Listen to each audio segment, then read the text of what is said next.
seventh-day holy day. Now that happened at the beginning. At the same time, the Bible says that's the creation. The Bible says that there's a new creation now. And in the new creation is brought through Messiah. It's brought through Messiah on the cross and in the resurrection. That is the work of a new creation, a new birth, a new Genesis, a new beginning. Now, since it's the same God and it's the same work of creation, of beginning, could there be a link between the two events, between the first creation and the new creation? The answer is yes. When did God finish the works of the creation? He did so on the sixth day. When did Messiah finish the work of the new creation, his labor? He did it on Friday. What is Friday? The sixth day. What was the day of the creation of man? The sixth day. What about the new creation of man? The sixth day. And what is the day of the redemption of man? The sixth day. Same day that God created man. When does the crucifixion take place? Sixth day. And you look at the timing and look at the way the first day began. When did the first day begin? In a sense, it was Sunday, though it wasn't called Sunday. Yom Rishon in Hebrew, that first day at the beginning of Genesis. When did it begin? It began at night. The Bible says always that it was first night and then it was day, the opposite of the way we think in the West. In the Hebrew calendar, it always begins at night. Every holiday, as you know, begins when the sun goes down. The sun goes down, it is Erev, it is evening, the new day begins. That's why it's not just because of the Hebrew holidays. Every day on the calendar is like that. It's just you note it when the Hebrew holiday comes up that you only start at sundown. So the first day, the reason why that is because it's in Genesis that way. That first there was evening, and then there was morning. So every Hebrew day begins at sunset of the day before, and ends at sunset of the day after. So therefore, the sixth day is Friday, but when on the biblical calendar would the sixth day begin? Not Friday, but Thursday. It begins Thursday night. The sixth day begins at sundown on Thursday. Is that significant? Very. Because that's the exact time when, in a sense, the passion of Messiah begins. That sixth day begins Thursday night at sundown with what? With the beginning of the Passover Seder. It starts at sundown. It's the Last Supper. He's talking about his death. He is overseeing that meal that's all about his death. It's beginning on the day of man, because he's going to die for the sins of man. And he's going to redeem man from the curse. So it all begins that way. You know, in the beginning, man, when he was created, was brought into a garden on the sixth day. On the sixth day of this new creation, Messiah is brought into the Garden of Gethsemane. And there, his death is prepared for.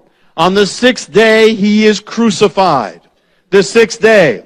And in Hebrew, you know, again, night and then day. It has to go from sunset Thursday to sunset Friday. So the work of the redemption has to end before the sun goes down on the sixth day. That's why it ended when it did. He's on the cross for how many hours? 6 hours. The number of man for the sins of man, for the redemption of man. And then at the sixth hour, he cries out, "It is finished," which is Friday afternoon. The sun is going down. And then it goes down, and he is brought into the tomb and laid down. It's over. His works are over. And then comes what? Then comes the Shabbat, the Sabbath. What does he do on that seventh day? He rests. He rests in the tomb, just like God did at the beginning. God ceased from his works. He finished his works on the sixth day, rested on the seventh day. Messiah does the exact same thing. I mean, even in his death, he observes it all. You know, we look at the Sabbath in the Orthodox and how they do it, and we see it only often as a burden, legalism, and that's often what it can become. But we tend to see it not really what it is. You know, the Sabbath is in its nature something beautiful. The Sabbath was made for man. You know, Sabbath is about shalom. It's about peace. It's about a peace that often many believers don't have. And I want you to open up to Hebrews 4 to put this together, Genesis and Hebrews 4. And Hebrews 4 speaks also about the Shabbat, the Sabbath. And here's what it says. Verse 4. Hebrews 4, verse 4. And I love Hebrews. I love the way this talks. For he has said somewhere, doesn't tell you where, somewhere concerning the seventh day. God rested on the seventh day from all his works. And again, in this passage, they shall never enter into my rest. Therefore, since it remains for some to enter in, and those who formerly had good news preached to them failed to enter because of disobedience, again he fixes a certain day, today, saying through David, after so long a time, just as has been said before, today if you hear his voice, do not harden your heart. If Joshua had given them rest, he wouldn't have spoken of another day after that. So there remains a Shabbat, a Sabbath for the people of God. For the one who has entered his rest has himself also rested from his works, as God did from his. Therefore, let us be diligent to enter that rest, so that no one will fall through following the same example of disobedience. Therefore, let us be diligent to do what? To enter the Sabbath, the Shabbat. What it's saying is there's a greater Sabbath yet to come. In a sense, the Sabbath was a foreshadow of the peace that God would bring because of Messiah. What does the Sabbath come from? It comes from Messiah. It is the Sabbath. It's no accident he died when he did. Already, all put in the tomb, and then the Sabbath comes. He always observed the Sabbath when he was alive. Now he observes it in his death. The holiest day. He had to die when he did. His labor had to be over because you don't work on the Sabbath. He said, the Son of Man is the Adon HaShabbat. He is the Lord of the Sabbath. The Sabbath is the day, the state of being that represents the peace of God, the shalom of God, the state of completion and rest and blessing. That's what it's about. And Messiah is Lord over that. He is the Lord of Shalom. He's the Prince. It says he's the Prince of Peace. Sar Shalom in Hebrew. He's the Master of Shalom. Peace comes from him or it doesn't come. He is the Lord of completion, what it means. He's the Lord of being full, fulfilled, and right, and blessed, the Lord of rest. In Messiah, you are to enter that place, this divine Shabbat, Sabbath of God. But how? In the book of Hebrews, it's written, let us enter, let us labor to enter. It may take some work to get in. We're going to see that. So many believers live their lives in a state of restlessness, just like most of the world, and are not living in the Sabbath of God. But the secrets are there in Messiah's entrance. When Messiah died on the cross, he was not only dying on the cross, he was also entering the Sabbath in the greatest Sabbath entrance that has ever been after the days of Genesis. What was the cross? It was the way he entered into the Shabbat. He labored to enter in. And so the amazing cool thing is, when you look at Messiah on the cross, you actually find keys of entering the peace of God for your life. And keys of entering the place in God where you can have completion and healing and fullness. Messiah, Lord of the Sabbath, teaches us how to enter the Sabbath on the cross, because that's what he's doing. Aside from everything else, he's also entering the Sabbath. And we're going to look at a few of those keys tonight. It's really cool because you wouldn't think so. That's exactly what's happening. On the cross, John 19:28, he says, I am thirsty. I am thirsty, quoting from the Psalms. Is there any key there about peace with God with that? Yes, there is. One of the keys of having peace with God and peace in your life is you have to bring your needs to God. Whatever that is, as much as you don't, you're in trouble. And you'll never be at peace. As much as you pretend you don't have a need, you will never have peace with God. You know, as much as you try to fulfill your own need, you will never have peace with God. As much as you keep two worlds apart, hey, you know, at home I'm one way, I'm here and I'm pretending everything's fine in my life, and yet I have a real need. If you don't bring that to God, you're not going to have peace. You have a need for people to accept you. Listen, we know that's not the end. We shouldn't be there at the end. But if you have the need, don't pretend you don't have it. Bring it to God. You know, whatever the need is, you're lonely, bring it to God. You know, it may even be, you're tempted, bring it to God is what it's saying. You have to bring your thirst to him, and you have to confess it if you're going to be touched, if you're going to have peace in your life. He said, come to me, all you who are weary and burdened down, and I'll give you rest. And come to me, all you who are thirsty, come and drink. First thing is, don't hide your need. People get into big trouble for doing that. And some of the great saints of God, David got into big trouble for keeping kind of two things in his life and pretending he didn't have that need. God said, why don't you come to me? The thing is, whatever it is, even if you're being tempted, that's a need, bring it to God. God is never saying, don't bring it to me, I don't want to touch. He never says, I won't deal with it. He'll deal with it. Bring it to God. And he's there. Next thing he says on the cross, another key to the Sabbath of God, of Messiah. Matthew 27:45, he says, Eli, Eli, lama sabachthani. He speaks Aramaic, quoting from the Psalms in Aramaic. Eli, Eli, my God, lama, why? Sabachthani, have you forsaken me? Now people argue and say, how could he be God if he's saying, my God, you've forsaken me? That's the awesome thing about the cross. It's God actually separating himself from himself so he could be one with us who are separated from God. And yet it's all that, and it's also part of the Sabbath entrance. You wouldn't expect a leader to say this publicly, and here of all people, Messiah to say this, to say something like that, saying that God has separated, has forsaken him, and he's saying, why? But another next key related to the first, for you to have peace with God, peace in your life, is that come as you are. Bring everything, even the sin in your life, especially the sin, God wants it. The guilt, especially the guilt. He took all these things on the cross, and he already took your sin, so if you're holding on to your sin, you're a thief, because it belongs to him. No matter what it is, maybe you think that God promised you something that didn't happen in your life, and you've been dealing with this, and it's been separating you from God. Until you get this out with God, you're not going to have peace.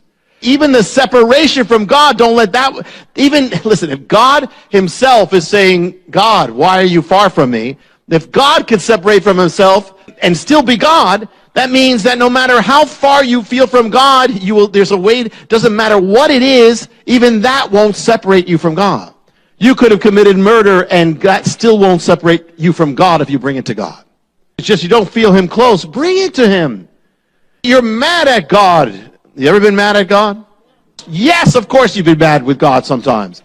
The key is, we know the end of the story is that God wins the argument. But the thing is, if you don't ever argue with him, he'll never win in your life. You understand? Jacob wrestled with God. And you're mad with God, bring it to God. It's okay. It's not going to shock him. Other people in the Bible were mad about him. David was. Others were. The thing is that God is used to that. But you got to bring it to God. And at times you might even say, listen, I don't feel like, I remember a time when we were waiting, hoping for a particular building that fell through early on, and we had no other building. And I remember that day when it fell through after a year, I said, God, I'm just not happy with you today. And I don't feel like talking to you today. But I was telling him that I didn't feel like talking to him.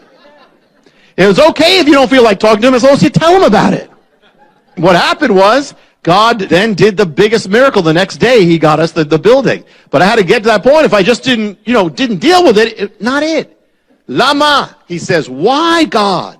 Which means we don't have to understand everything, but still bring it to him. Why, God? I don't understand, but I don't have to understand everything, but this is what I'm feeling. Come as you are. No matter how distant you are from God, he's there with you, also knowing what it is to be distant from God. Even in that. Eli, Eli, lama sabachthani. Even then, my God, you're still my God, even though I don't understand what you're doing. Messiah's word on the cross. One of the things he says on the cross in John 19:28, woman, behold your son. Behold, man, behold your mother. What's this about? Some people say in the Catholic Church, there are those, that means Mary's your mother. Well, then it would mean that John's our son, but that doesn't go. He's saying something because he's leaving the world. He's going to be gone. How do you enter the Shabbat of God? He's tying up the loose ends. why you may not have peace is there are loose ends in your life that you never tied up. And you never tied it up with God. Maybe unfinished business you never did. Maybe something with your parents. Maybe something with another. Maybe you wronged somebody and you never asked forgiveness. You never made it right. Well, part of entering the Sabbath is this. He's finishing up. You know, you can relate to this. You're going on vacation and it takes you like days to finish up in order to go on vacation. And it takes a lot of work to go on vacation. You know, there are times I remember, I don't know if the vacation was worth it, how much it took to get to that vacation and finish up. But if I didn't finish it up, I could never go. If you want to enter God's rest, then if there's unfinished business, you need to bring it to God and finish it up. You know, Zacchaeus, when he was saved, he didn't say, okay, I'm saved, so forget about everybody else. He said, okay, I'm going to go back to everybody, and I'm going to give them 4 times as much as I ripped them off for. He was tying it up. This was a man who undoubtedly had peace. You ever leave home and you're thinking, wait, there's something I left on, or there's something there. Something not, I left the light on. I left the oven on. I left the mixer. I left the machine on. I left the lawnmower on. And there's something there and you don't have peace because there's something unfinished. Maybe right now you have something at home and you have no peace. You can't have rest and peace until you can say goodbye, finish it up, wrap it up.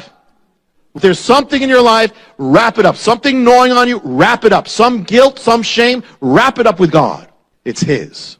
Messiah on the cross in Luke 23:34, He said the most awesome words, Father, forgive them, for they know not what they do. Here He is bleeding to death. They're killing Him wrongly. Hating Him, mocking Him, degrading Him, despising Him. And what does He do? He asked for forgiveness for them. He's forgiving them. He didn't die with any grudges. He has forgiveness on those who are crucifying Him and making Him bleed to death and mocking Him as He does. But what's He doing? He's entering the Shabbat, which teaches us something very important. How do you find peace in your life? You are not going to have peace if you don't forgive. You must forgive for your own sake, for their sake, for your sake. And some of you, and in the Lord, you still hold grudges, and as much as you do, you don't enter the kingdom, you don't enter the peace of God. You have grudges, you're frustrated all the time, you're angry all the time, you are defrauding yourself of the peace of God. You're never going to have it until you let go of it. The ministry, or you can have just the Mysteries Volume 13, which is those 9 DVD set for a donation of $55 to the ministry. This is probably one of the most amazing offers of video and audio, and the things that are written as well, his books. So order that right now. We'll be right back after this special message, and we're going to talk about the mystery of the ghost kingdom. So don't go away. We will be right back after this special message. When you need a portable emergency power system that is ready at a moment's notice, the fuelless generator is exactly what you're looking for. If I thought an EMP bomb was coming, or if I thought there was going to be a big storm or a big problem, I would want one of these in my house. Something is going to happen in 2015 that is going to change how we view our system, how we view life. And when that something happens, you're not going to be able to get a fuelless generator. It's going to be impossible to get a generator. I'm really enthralled with this device. It's an elegant technology. With every storm we've had this winter, I just pull the thing out, I set it up in the living room, I run some extension cords into other rooms. I even ran my 60-inch television off it. Call 1-888-988-1588 or write to Jim at P.O. Box 7330, Branson, Missouri 65615. It's such an incredible offer. For example, this is for a donation of $2,500 to the ministry. And the unit just by itself is a retail value of $2,500, but you're also going to get a solar panel, which is a retail of $500, then the 20-foot extension cord, and that retails for over $50, and then the crane, which is a retail of over $200. So it's an absolutely incredible savings. A lot of people ask me to endorse stuff and all that. This is the only thing I have been endorsing like this. I fully believe in this product. Wow. But can you imagine in the pitch darkness that you have light? You can also go to the website JimBakkerShow.com. Thank you for your continued support that helps keep us broadcasting around the world.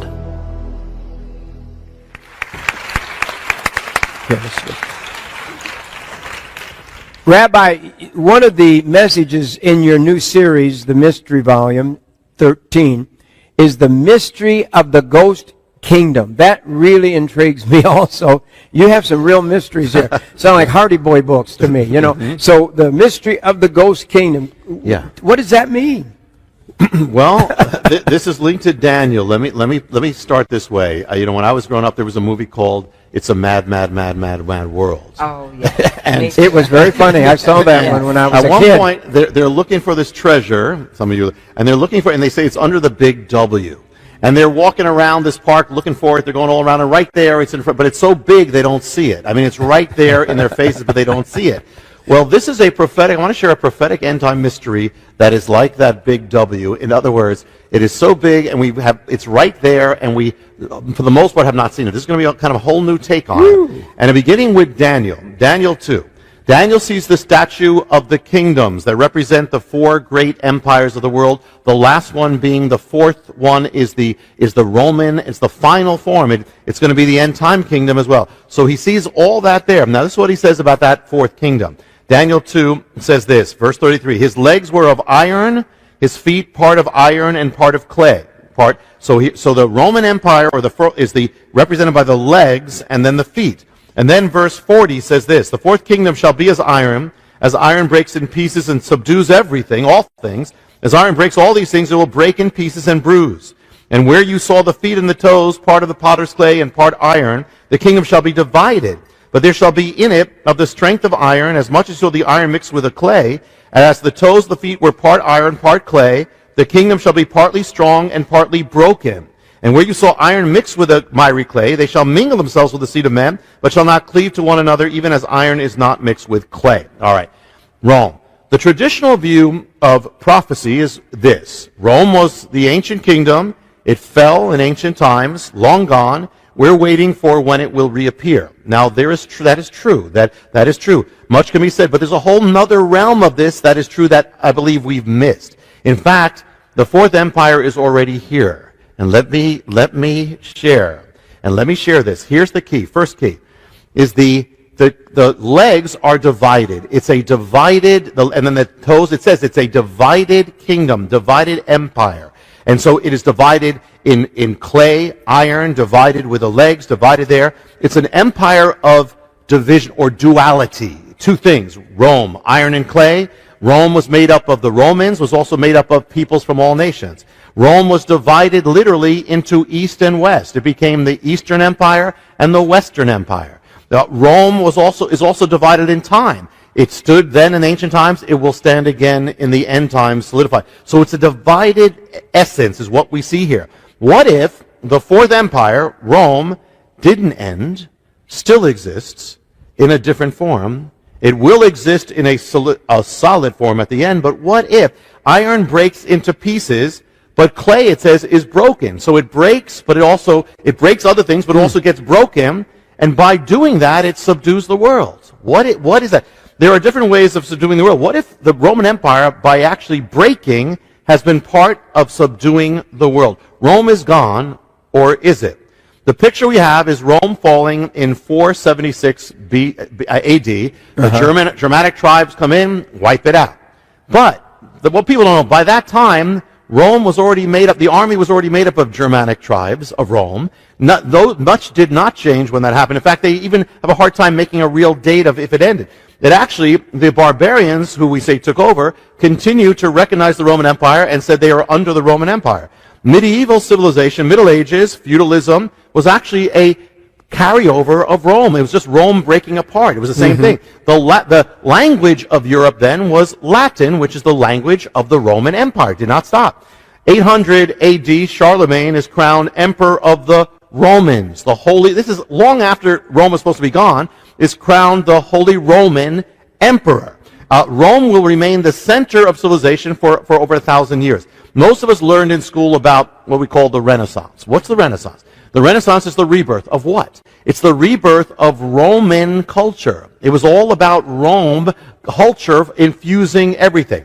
The year 951 AD, the Pope crowns the German emperor or conqueror Otto as king of what? The Germany? No, of the Romans. He's one of those. It starts the Holy Roman Empire. We've heard about the Holy Roman Empire.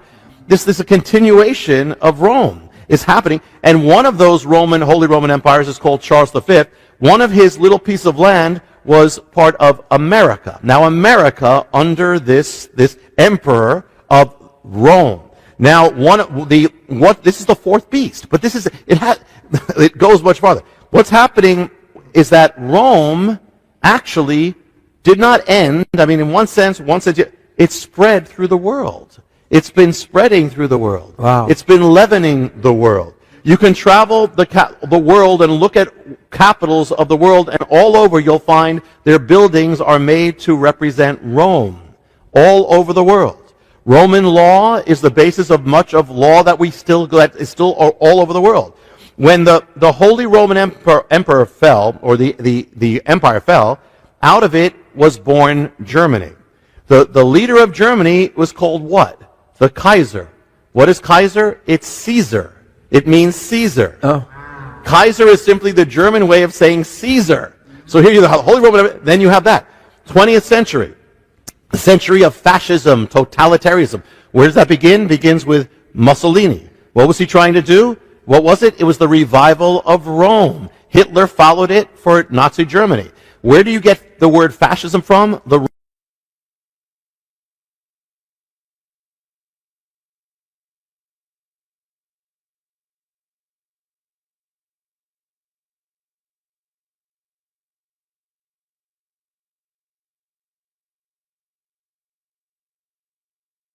reign, they ruled as what? What's their title? Pontifex Maximus. What's that title? That was the title of the Caesar of Rome. The emperor of Rome was the Pontifex Maximus. They took that from the same leader of Rome.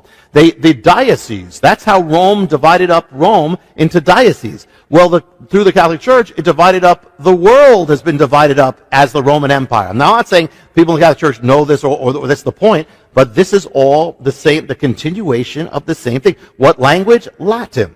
From Rome comes the idea of the global state. The fourth kingdom, actually from the pieces of the fourth kingdom, which became France, Spain, England, and others, they colonized the entire world. The entire world, in other words, Rome broke up into France, England, and they each became an empire that subdued the entire world. I mean, you have the Spanish Empire, the French Empire, the British Empire. The British Empire, just one little piece of Rome, subdued 1/4 of the entire world. Some say 1/3 of the world. In other words, Rome has already been spreading and has been subduing culture, has been changing culture. One of the colonies from that little fragment of Rome is America. Colony, with that word, even the word comes from Rome. Our building, you go to Washington, D.C., and you'll see, look at the buildings there. The Capitol building is modeled after the Roman Pantheon. The Pantheon means the temple of all gods. That is our Capitol building. What does it rest on? Rests on Capitol Hill. What's that from? That's from Capitoline Hill, named after the Roman hill.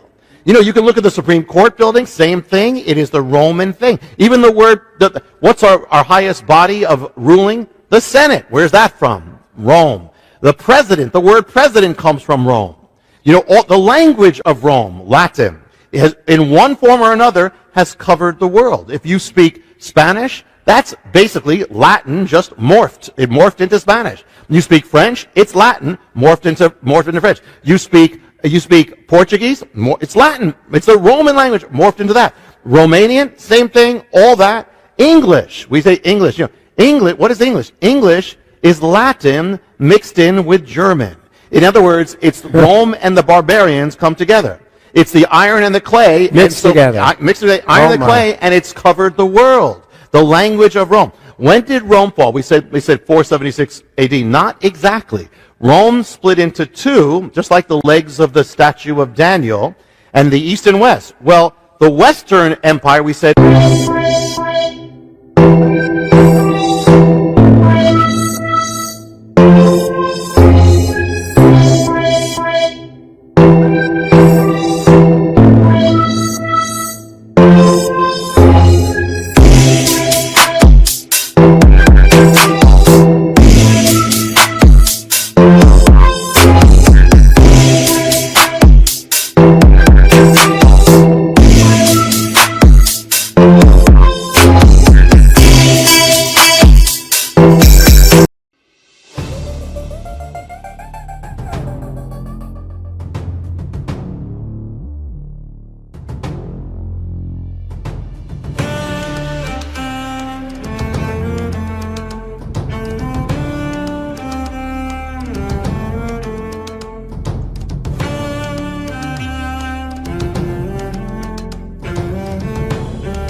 Sau cơn mưa đêm em đã làm gì giờ, khói thuốc lăn lành nhì giờ, anh chỉ muốn một đêm này không ngày ai humanity. Yeah yeah, em muốn là quê mà sao mà em đã cần đi nhưng mà 30, anh không thể giữ em được bên mình. Bao nhiêu ngày gió đã người ghen tình, bao nhiêu lời mấy em mà quên rồi, vẫn là con má nằm bên tôi, rất chỉ con má nằm mòn trôi. Yeah, anh chẳng thể giữ được cho em nhiều điều, có mấy con mất điều em mới không muốn. Yeah, em mới không muốn. Yeah, em nhớ muốn bên anh như khi em muốn mơ bên anh, em nói muốn say. Yeah, để mơ mà em cần anh. Yeah, mà đang mơ chỉ cần nói sai đến đây em không ngồi mãi chỉ cần ai mà em bắt sau và em muốn đêm nay em đã trôi ta bên qua cảm xúc như cơn mưa kia đang nhìn tôi. Ta mệt mà đi má đôi má em thật u sầu, mà đi má đôi má em thật màu nâu, và anh muốn ôm em thật chặt. Yeah, trong khu phố anh ôm lấy một tay em không thể thắng. Yeah, như cơn mưa anh không ngần lại. Yeah, em đã đi xa đi mất. Yeah, chỉ còn nay anh qua đêm cất. Yeah, nỗi buồn như anh không ngờ như em.